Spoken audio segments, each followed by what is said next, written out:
Welcome to this online lesson on Operation Iraqi Freedom 2003. Where did it go wrong for the coalition? Your first task is to record these key terms. First of all, the word coalition, a group of two or more organisations working together, e.g. in this case that means the USA and the UK militaries.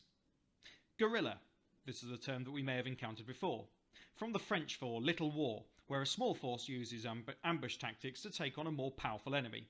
And asymmetric warfare, where one side in a war is far more powerful or advanced than the other. Take a moment to record these key terms now. If you want to do this, pause the video now.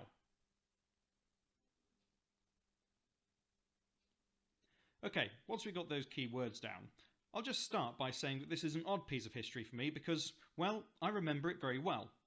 I was at sixth form college when this war started, and I remember the controversies surrounding it, and I remember also feeling that the start of this war felt sort of inevitable. At the time, I couldn't quite make my mind up how I felt about this. I didn't like Saddam Hussein, who's the Iraqi leader, and I recognised the historical evils that he had done and the evils that he was continuing to do with his people. Also, I felt a certain sense of pride for our military, and I also felt a sense of worry for their safety as well.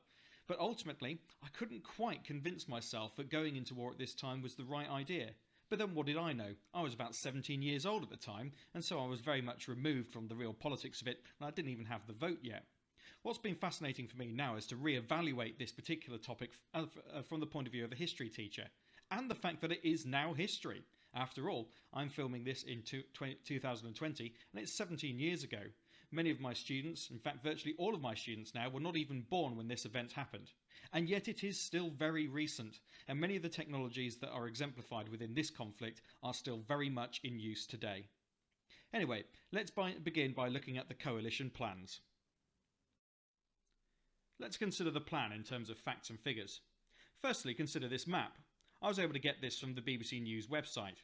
That's right, this event is so recent that it was reported on the internet, in much the same way as events are today, except with a bit less video. Isn't it surprising that a military operation is reported on in such detail? This is a map that was produced very soon after these events, and kind of gives away the coalition strategy.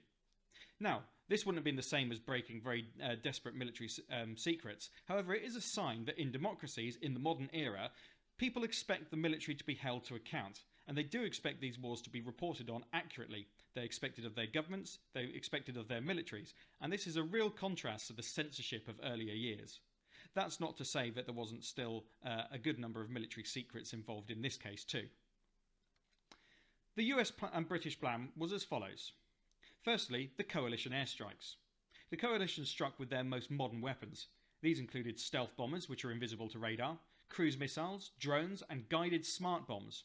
These attacked Baghdad, the Iraqi capital, and softened up Iraqi defensive in a massive opening attack. This was referred to as shock and awe. The attack took place at night, and I do remember seeing the explosions.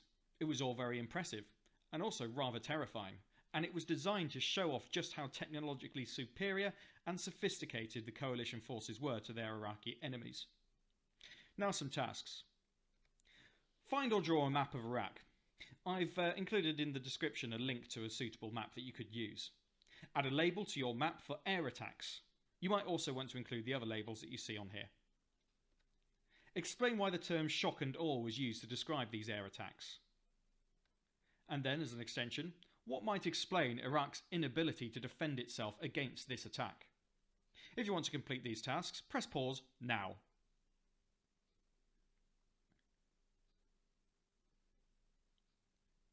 Okay, remember shock and awe is used as a media term in order to describe the violence and the sophistication of these opening attacks. Why wasn't Iraq able to defend itself? Well, consider the technology being used. Cruise missiles are very small, very fast and difficult to shoot down. Smart bombs as well are very difficult to stop. Once they've been dropped, they will home onto their target, but they can't really be diverted away. Also, the use of stealth bombers and other sophisticated air power. This was difficult for Iraqi radar to detect and therefore to launch missiles against. Not only that, but the Iraqi Air Force had been effectively neutralised. One of the first targets hit would have been the Iraqi radar stations. Indeed, by this point, radar homing missiles had been developed by the coalition and were used in this conflict. Here's some examples of the coalition kit used, in this case by the American Air Force. At the back is the iconic B-52 Stratofortress strategic bomber. These can fly across intercontinental ranges and have been in use ever since the 1950s. Incredibly, the design is likely to be almost 100 years old by the time it's scheduled for retirement, and it was used to great effect in the Afghanistan and the Iraq wars. Below that is a B-2 Spirit bomber. The interesting shape of this gives away its design. It's designed to return as little radar cross-section as possible, and it is effectively invisible to radar devices. This gives us an idea of the serious sophistication of the coalition technology. Not that that was everything in this conflict. Let's have a look at the next stage. The second stage was the ground assault. This ground assault by US and British troops was launched to capture Iraq's major cities. US Infantry and Marines attacked the capital, Baghdad. As you can see, that's quite a long way into the country, and so they had a good way to go, and they attacked it from two sides. US Airborne troops were able to attack Kirkuk in the north, and British troops were given the task of attacking Basra in the south. Mind you, far from Basra being expected to be one of the easy targets, it was specifically one of the more difficult ones, perhaps one of the reasons why the much smaller British force was only tasked with taking the one city.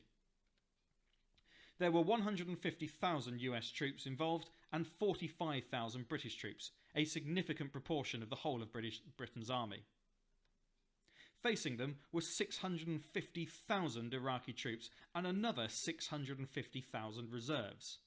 Yes, that's right, 1.3 million troops in total. So 1.3 million versus how many? Well, you might want to work that out in a moment. Here are your tasks.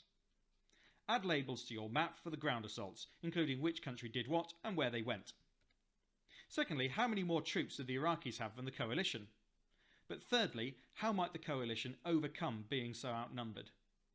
Take a moment to complete those tasks now.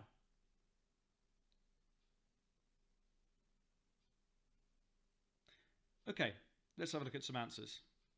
First of all, how many more troops do the Iraqis have than the coalition? Well, it's just over 1.1 million troops more, which is an absolutely phenomenal number. However, how might the coalition overcome being so outnumbered?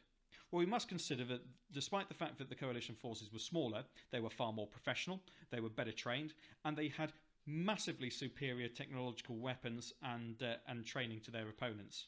Not only that, it was expected, and actually at times came true, that the Iraqi soldiers would desert and not fight for Saddam Hussein. However, the resistance that was faced by the coalition was in fact quite a lot stiffer than they had expected. Many of the Iraqi troops who were in the regular army of the Iraqi forces did actually fight tooth and nail for every bit of ground that they gave. It was a really inconsistent operation, with very little resistance in some areas and very fierce resistance in others. That's something we're going to consider shortly. A comparison then. If we're talking about technological comparisons, a good example of this would be to compare the main British and Iraqi tanks that were used in this operation. Firstly, this is the main, or one of the main, Iraqi tanks that was used. It is the T-55 main battle tank. Here are its statistics. It was designed in the time of the Soviet Union in Russia. The year of design was 1958, and in fact the design itself dates back to 1955, hence the name T-55. At the time it cost around £40,000 to manufacture. Its top speed is about 30 miles per hour on a road. Its gun is a very powerful 100mm gun, and it has 200mm of steel armour.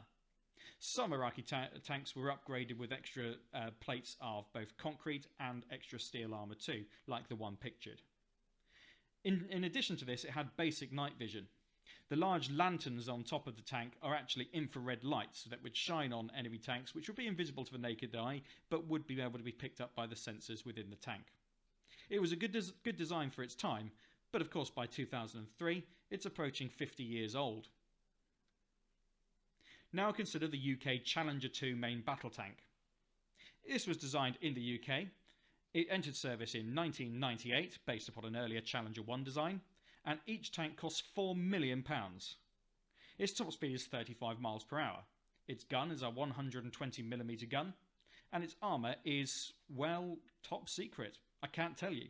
What we do know, though, is it's made up of a laminate of hardened steel and composite ceramic tiles. What these tiles do is they're incredibly hard, but they shatter when hit by an anti-tank projectile, taking away all of the energy from that projectile and making it very difficult to get through the armour. In terms of its sensors, it too has night vision, only in more advanced ways. It also has thermal imaging, so it can sense the heat coming out of enemy exhausts. It can use the global positioning satellite system and satellite reconnaissance too, in order to get live updates as to the battlefield. During the Battle of Basra in 2003, 120 Iraqi tanks, mostly T-55s and a few T-60s, attacked British Challengers. They were stopped by the British tanks and by supporting jets and helicopters. A second attack resulted in the Challengers destroying 14 Iraqi tanks for no losses. Indeed, the only Challenger that was lost during this war was hit by another Challenger in a friendly fire incident, and even that one was only destroyed because the commander's hatch was open, and that's where the explosion went. Task number 1. Explain why the British tank was so much more powerful than the T-55. Use several facts and figures from the information above in your answer. Secondly, the T-55 is a much simpler, cheaper tank to operate and use than the Challenger. What can you infer about the relative quality of the British and Iraqi armies? Consider cost, training and technology. Take a few minutes to answer those questions, and when you're ready you can press play and we'll continue. Pause the video now.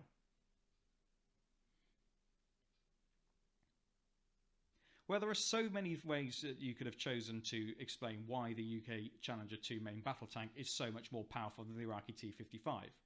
Not only is its armour much more modern and more sophisticated, but you might have pointed out that the gun's bigger, it's faster, and it has far more impressive sensors to it. Indeed, it was shown that the composite armour of the Challenger 2 was basically impenetrable to the Iraqi tanks.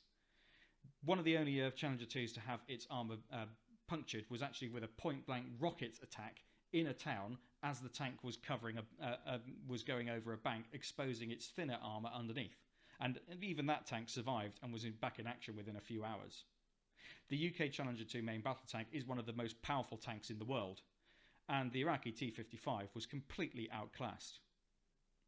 The T-55 is much simpler and cheaper, and from this we can infer certain things.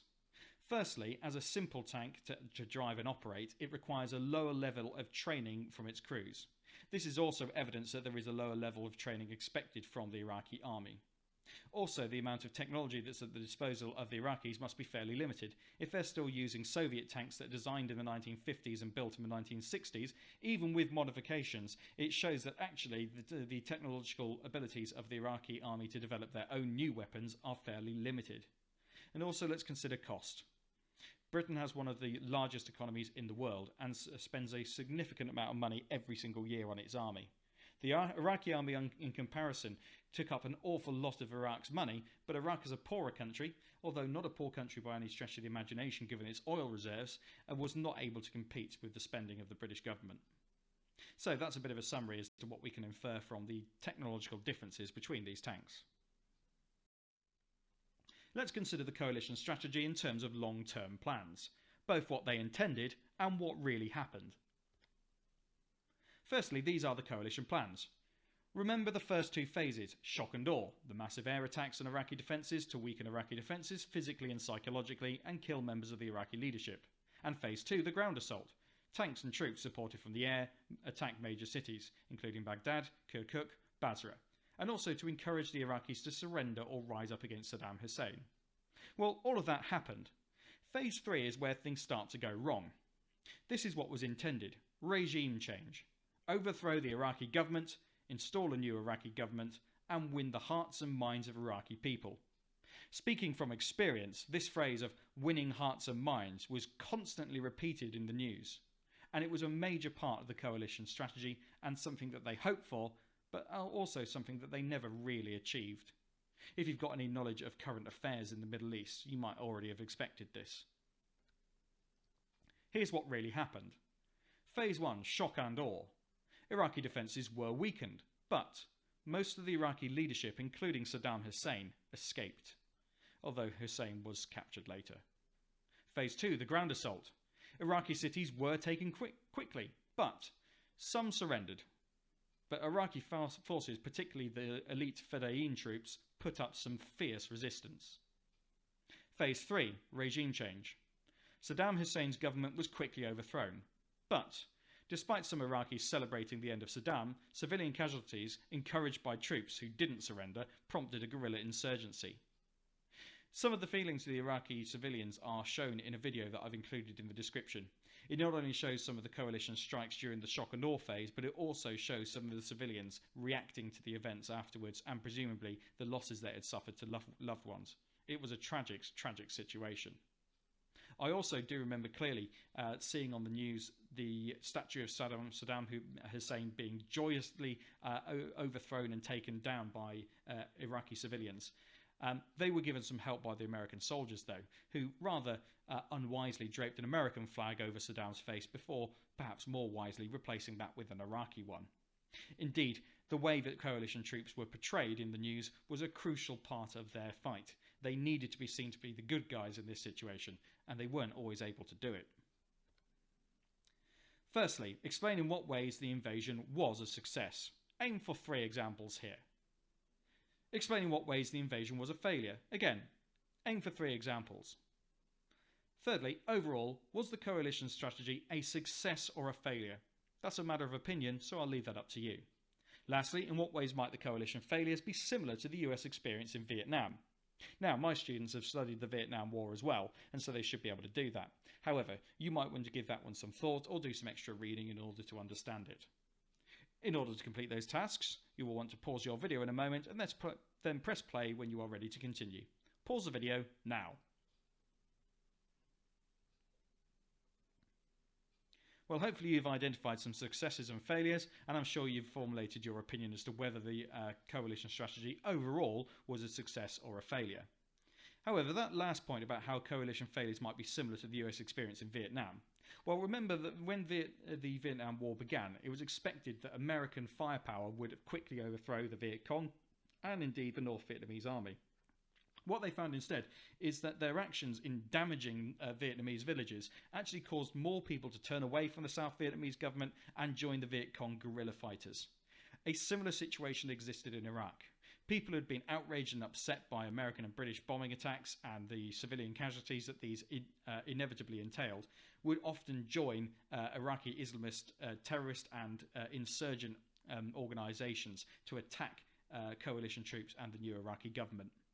In some ways, it might be considered that the ISIS of 2019-2020 is born out of the situation that existed in the Middle East in the wake of these events. But of course, back in 2003, nobody predicted that to happen. That's why sometimes it's interesting to look at modern history to see what the immediate effects are and try and inform what might happen with current events of the time. We're now going to spend some time looking at some comparisons between the Iraq War of 2003 and earlier conflict. First of all, we're going to concentrate on the Iraq War of 2003 and Vietnam of the 1960s, in particular civilian reactions to these wars.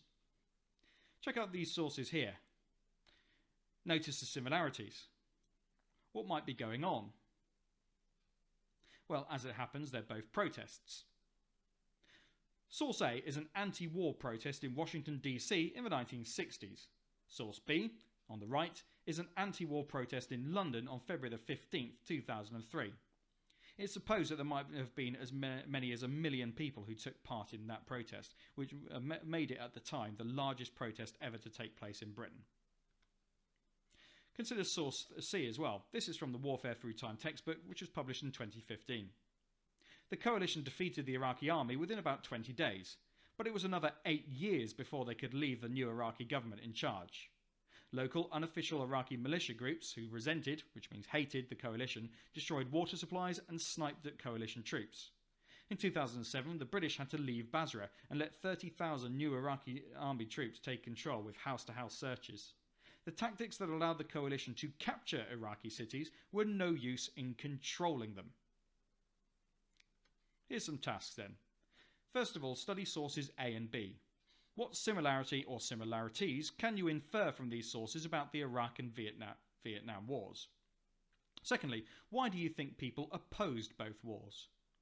Thirdly, study source C. In what way might the Vietnam War be considered similar to what happened in Iraq? If you're going to have a go at those tasks, pause the video and then press play when you're ready to continue. Pause now.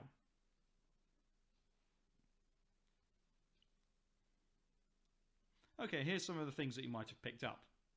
Notice that the public were, or many members of the public were opposed to both wars, and they were prepared to go on very visible public protests against them. Why did they oppose both wars? Well, actually for quite similar reasons. Some people were opposed to all war in general.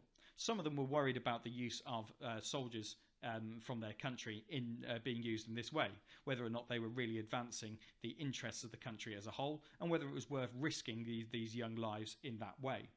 Indeed, one of the differences, though, is that the Vietnam War protests tend to get more extreme as time went on, whereas many of the Iraq War protests, well, they happened before the bombs had even started dropping, because it was often quite obvious what was inevitably going to happen in the end. There was, for example, a period in 2002-2003 where the UN was sending in weapons inspectors to Iraq to investigate this claim that Saddam Hussein had weapons of mass destruction. The inspectors found nothing. And when coalition forces invaded, they also found nothing. And yet that was part of the major justification for the start of that war. This was a controversial point that many people opposed. Remember, in Vietnam, for example, the army was supposed to be defeating communism. Well, again, instead of defeating communism, they lost to communism and actually probably turned more Vietnamese people towards the cause of communism. Not really what was intended. In terms of Source C, I've sort of touched upon that already, but remember, in the Vietnam War, the civilians in South Vietnam were often turned towards the interests of the Viet Cong and the communist cause because of resentment of American and South Vietnamese interference in their lives, destruction of their villages, and the deaths of loved ones and being made refugees.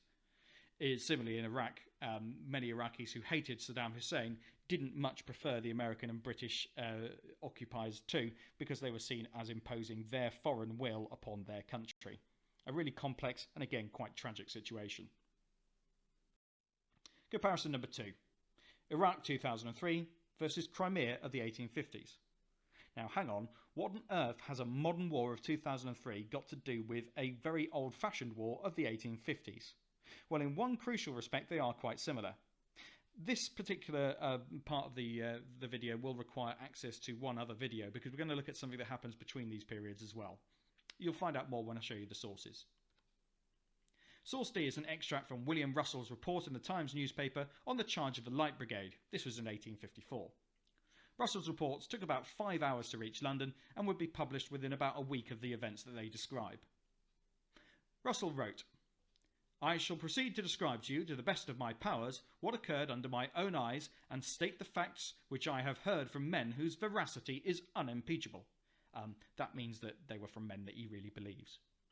"This was a melancholy, sad day, in which our Light Brigade was annihilated by their own rashness and by the brutality of a ferocious enemy."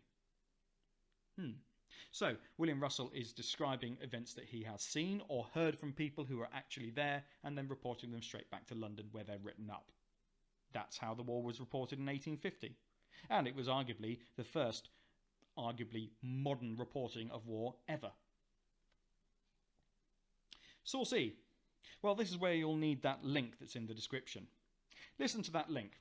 What it will be is audio of a BBC News report by journalist Richard Dimbleby, who is one of the most famous journalists in the field during the Second World War. He is describing an encounter with a German civilian in 1945. It was broadcast the day after it was recorded. So effectively this was recorded and then taken back to London where it could be broadcast for the radio. This was done as a priority, and again it was rare for it to take any longer than about a day. So, William Russell's report took 5 hours to get to London, but then about a week to publish. Richard Dimbleby's spoken radio communications took about a day to get out to the public. You might see a theme here. Source F. This is a still image taken from a live news report on the opening night of the invasion of Iraq, the 20th of March 2003. Viewers saw the bombs land as it happened. Hundreds of reporters accompanied the invasion. By this point, the 24-hour live rolling news on digital television had already started, and so it was possible to see the war developing in real time. That's right, instantly. Look, there's even a timestamp at the top there. Your tasks then. Study all 3 sources. How has the following changed between the sources? Firstly, the technology used to report the war. Secondly, the time it took for the reports to be published. Thirdly, how many people could access the reports. Consider as well what technology was necessary in order to access them.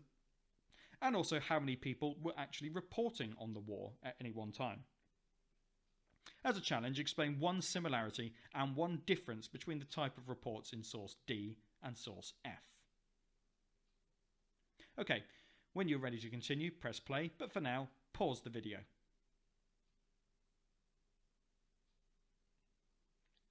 Hopefully we've recognised that the technology that's involved is as follows.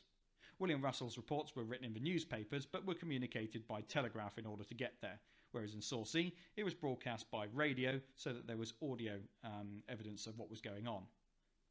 In source F you've got live satellite communications and television that's giving the news. The time it took the reports to be published.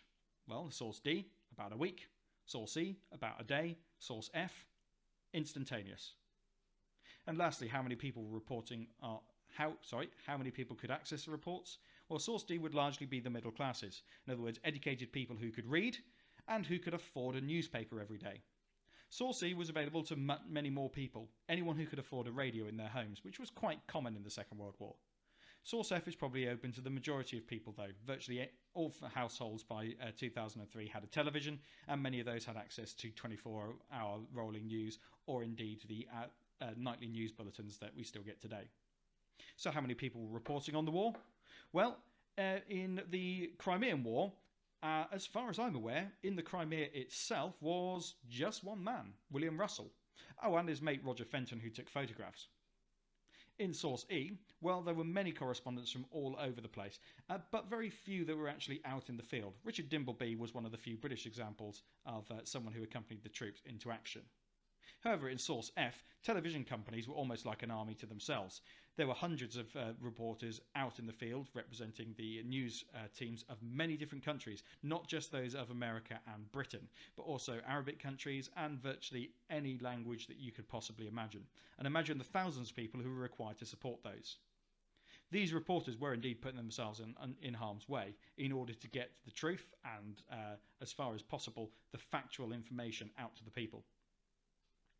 In terms of one similarity and one difference then, well, one similarity is that this is based upon eyewitness accounts. Although one is instantaneous and one is written up and published about a week later, they are, in a way, communicating the real events as they happened, as far as you can. But one difference in them is that William Russell's reports are likely to have a far greater amount of his own interpretation. For example, it's not clear what he saw with his own eyes and compared to what he heard from other people. Whereas with the CNN report, although news anchors and news organisations still give their own political slant to the news, very few news reports are truly impartial after all, viewers are able to make up their own interpretations based on what they see in live, real-time footage. So, some interesting developments there. In summary then, the Crimean War was the first war to be covered by a reporter who was actually there. The Vietnam War was unpopular with the public and involved powerful militaries facing guerrilla attacks in asymmetric warfare. Your task then, explain how the 2003 invasion of Iraq was similar to A, the Crimean War, and B, the Vietnam War. And 2, explain at least one difference between the same wars. Have a go at those tasks and pause the video now.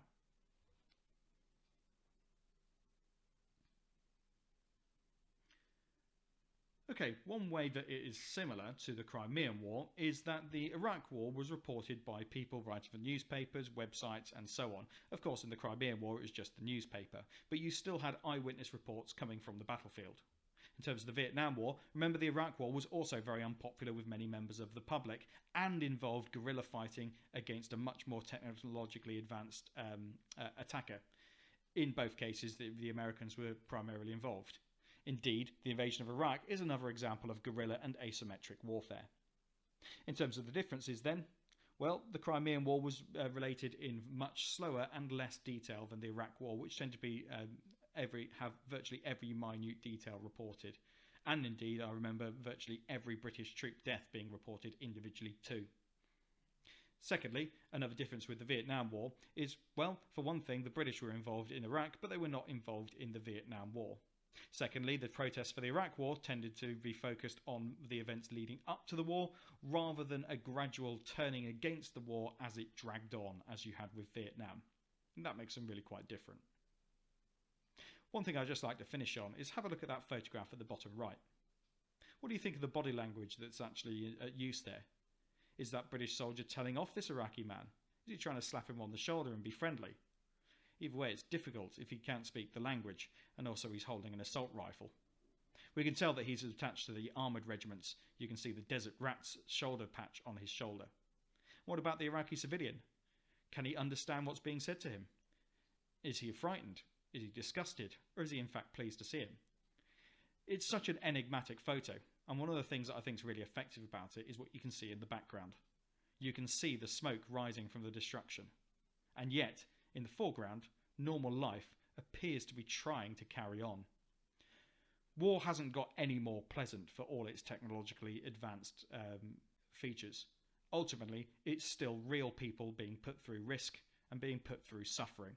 And that doesn't really change between 1250 and 2003. And that really concludes this topic. However, we are going to finish with a couple of exam skills. This is going to be the first question that you'll attempt. Explain one way that reporting the Crimean War of 1854 to 56 was similar to reporting in the Iraq War 2003. Paper 1 in the Edexcel exam will require you to show an understanding of changing continuity across time periods. So that's what this question is asking you to do. It's only worth 4 marks though, so don't spend too long on it. 5 or 6 minutes will probably be sufficient. So what you'll need to do is identify a feature of reporting in the Crimea, identify a feature of reporting in Iraq that is similar, and then explain what makes these features similar. Spend 5 or 6 minutes completing that now. Pause the video while you complete the task, and then press play so you can see an example answer. Okay, how did you get on? Hopefully you didn't have to spend too long on it. Well, here's an example answer. One feature of reporting in the Crimean War was the reporting of William Howard Russell. For example, his report of the charge of the Light Brigade. That's between 1 or 2 marks there. I've noted the reporting of William Russell and then given a specific example of his reporting. One feature of the Iraq War is that it is similar in its use of live news broadcasting of the shock and awe attacks at the start of the invasion. That's my next mark. These 2 features invoked a similar reaction from the British public, as they both showed in graphic detail the impact of warfare on those involved, only limited by the available technology of the time. And I might have actually got between 1 and 2 marks for that as well. Certainly that would be a full marks answer.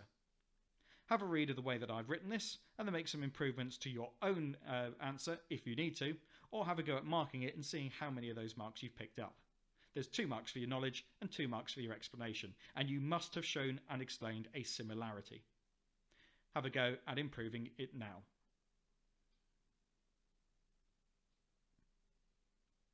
Okay, well that's your first practice out the way. Let's have a look at the next.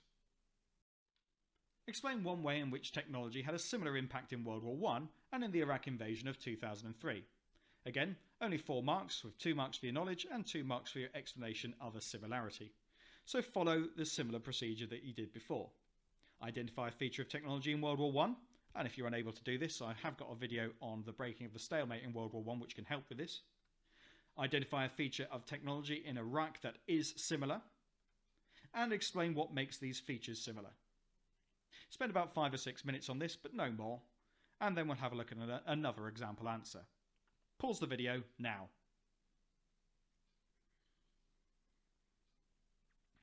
Okay, hopefully you found that easier the second time round. Example answer.